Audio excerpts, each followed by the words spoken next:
अस्सलामुअलैकुम दोस्तों, आज मैं आपके लिए तुरई मसूर की दाल बनाने की बहुत ही मज़ेदार रेसिपी लाई हूँ। तो यहाँ पर इसको बनाने के लिए हमने आधा कप मसूर की दाल ली है और इसको मैंने अच्छी तरह से वॉश करने के बाद मैंने इसे 15 मिनट के लिए पानी में भिगो कर रख दिया था। और तुरई हमने यहाँ पर ले ली है, तुरई भी वज़न में आधा किलो है हमारे पास और इसका मैंने छिलका उतार लिया है। तो इस तरह की पतली-पतली जो तुरई होती है वही लीजिएगा, ये ज़्यादा अच्छी बनती है।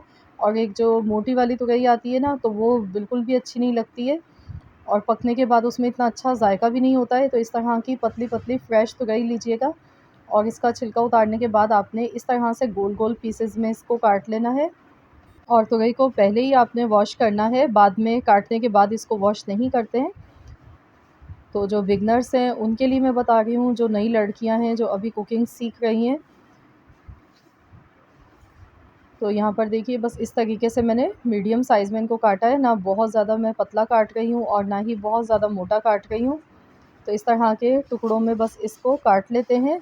तो फ्रेंड्स, यहाँ पर अगर आप मेरे चैनल पर नए हैं, अब तक आपने मेरे चैनल को सब्सक्राइब नहीं किया है, तो मेरी आपसे एक छोटी-सी रिक्वेस्ट है कि चैनल को ज़रूर सब्सक्राइब कर लें। और आज की ये रेसिपी पसंद आए तो इस रेसिपी को आपने ज़्यादा से ज़्यादा अपने दोस्तों के साथ, अपने फ्रेंड्स एंड फैमिली मेम्बर्स के साथ शेयर करना है, इसको लाइक भी करना है और चैनल को अगर सब्सक्राइब नहीं किया है तो चैनल को सब्सक्राइब भी कर लीजिएगा।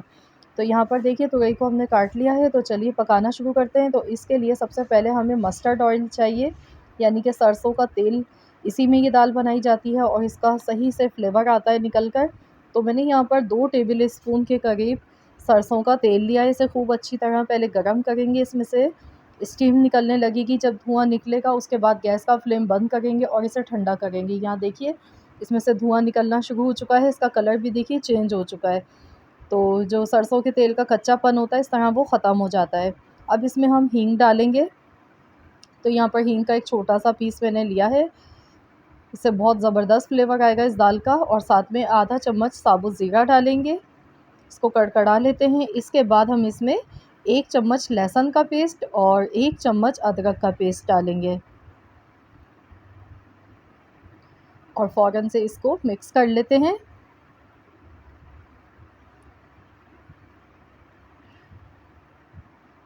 कुछ सेकंड्स तक ऐसे ही पका लेते हैं इसको। थोड़ा-सा पानी इसमें डालेंगे और मिक्स कर लेंगे। बहुत ही मुनफ़रिद और बहुत ही मज़ेदार रेसिपी होने वाली है आज की, क्योंकि जब आप इसे ट्राई करेंगे डेफ़िनेटली इंशाअल्लाह ताला आप सबको ये बेहद पसंद आएगी। मैंने यहाँ पर एक मीडियम साइज़ का, बड़े साइज़ का टमाटर लिया, बारीक कटा हुआ, ये इसमें डाल दिया है। अगर आप छोटे साइज़ के टमाटर डाल रहे हैं तो आप 2 डाल लीजिएगा। मैंने बड़े साइज़ का टमाटर डाला है, इसलिए मैंने 1 डाला है। नमक डालेंगे हस्ब ज़रूरत। धनिया पाउडर 1 टेबल स्पून। पिसी हुई लाल मिर्च का पाउडर आधा चम्मच और आधा ही चम्मच कश्मीरी लाल मिर्च का। और अब इसमें जाएगी हल्दी। हल्दी पाउडर 1 चौथाई चम्मच से थोड़ा ज़्यादा मैंने लिया है। बस ये मसाले इसके चले गए अच्छी तरह से। अब इसको हम भून लेते हैं जब तक कि टमाटर इसमें सॉफ्ट नहीं हो जाते हैं, जब तक अच्छी तरह से पकाएंगे। थोड़ा-थोड़ा सा पानी इसमें डालते जाएंगे और मसाले को अच्छी तरह से भून लेंगे। 1 से 2 बार इस तरह से पानी डालेंगे। 2-2 चम्मच के करीब पानी मैंने देखिए इसमें डाला है 2 दफ़ा।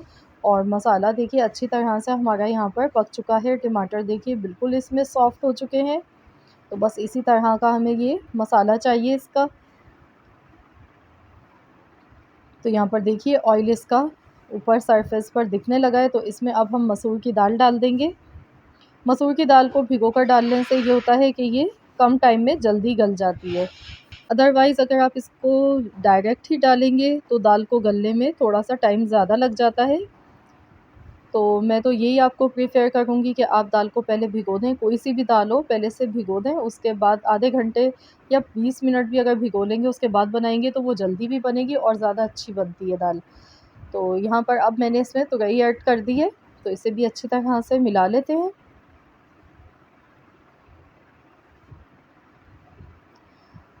मिक्स करेंगे अच्छी तरह से।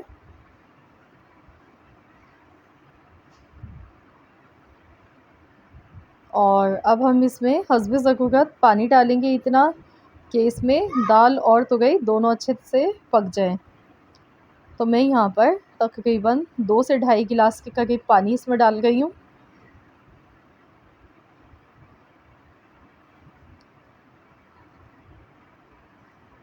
तो अच्छी तरह से हमने देखिए मिला लिया है इसको। तो अब हमने इसे ढककर हल्की आंच पर पकाना है इतनी देर तक जब तक कि इसमें दाल गल नहीं जाती है। तो यहाँ पर तकरीबन इसको पकने में आधा घंटा लग जाता है। बिल्कुल हल्की आंच पर पकाएंगे। तो चलिए देख लेते हैं, आधा घंटे के करीब टाइम यहाँ पर हो चुका है तकरीबन। तो ये देखिए दाल यहाँ पर गल चुकी है और दोनों चीज़ें यकजान हो चुकी हैं। हल्का हल्का सा इसको इस तरह से मैश कर लेते हैं। तो ये देखिए लुक आप देखिए कितना ज़बरदस्त लग रहा है। अभी इसको और ज़्यादा मज़ेदार बनाने के लिए इसमें एक तड़का लगाएंगे। तो यहाँ पर आप पिसा हुआ गरम मसाला भी इसमें डाल सकते हैं, आधा चम्मच। तो यहाँ पर ऑयल लेंगे, तो यहाँ पर मैं सरसों का तेल ही ले गई हूँ क्योंकि ये दाल सरसों के तेल में ज़्यादा अच्छी बनती है। तो मैंने यहाँ पर 1/4 कप मैंने सरसों का तेल लिया है। इसको अच्छी तरह गरम कर लेते हैं। इसमें हम डालेंगे कड़ी पत्ता, डालेंगे 7 से 8 पत्ते, 2 हरी मिर्चें कटी हुई ली हैं और थोड़ी सी हमने प्याज ली है बारीक कटी हुई। तो ये हम डाल देंगे ऑयल में और प्याज का गोल्डन कलर आने तक इसको अच्छी तरह से फ्राई कर लेते हैं। बहुत ही लजीज खुशबूदार तड़का बनता है। इसमें मैंने ज़ीरा शामिल नहीं किया है क्योंकि ज़ीरा हमने पहले से शामिल किया हुआ है। तो बस अब ये इस पर ऊपर से दाल पर इस तरह से डालेंगे तड़का। बहुत ही लजीज दाल इस तरीके से बनती है ये। ऊपर से हरा धनिया गार्निश कर देंगे थोड़ा सा बारीक कटा हुआ, मिक्स कर लेंगे। तो लीजिए जनाब हमारी बहुत ही चटपटी चटखारेदार मज़ेदार सी मसूर की दाल तुरई बनके तैयार हो चुकी है। तो आप इसे गर्मा गर्म चावल के साथ, चपाती के साथ सर्व करें या पराठों के साथ खाएं। बहुत ही मज़ेदार ये बनी है। ज़रूर ट्राई कीजिएगा इस रेसिपी को और अपना फ़ीडबैक मुझे ज़रूर दीजिएगा कि आप सबको कैसी लगी है आज की हमारी ये रेसिपी। आई होप कि आप सबको ये रेसिपी ज़रूर पसंद आई होगी। तो रेसिपी अच्छी लगी है तो इसको लाइक कर दीजिए। मिलते हैं इंशाअल्लाह ताला नेक्स्ट रेसिपी के साथ। तो जब तक के लिए अल्लाह हाफ़िज़।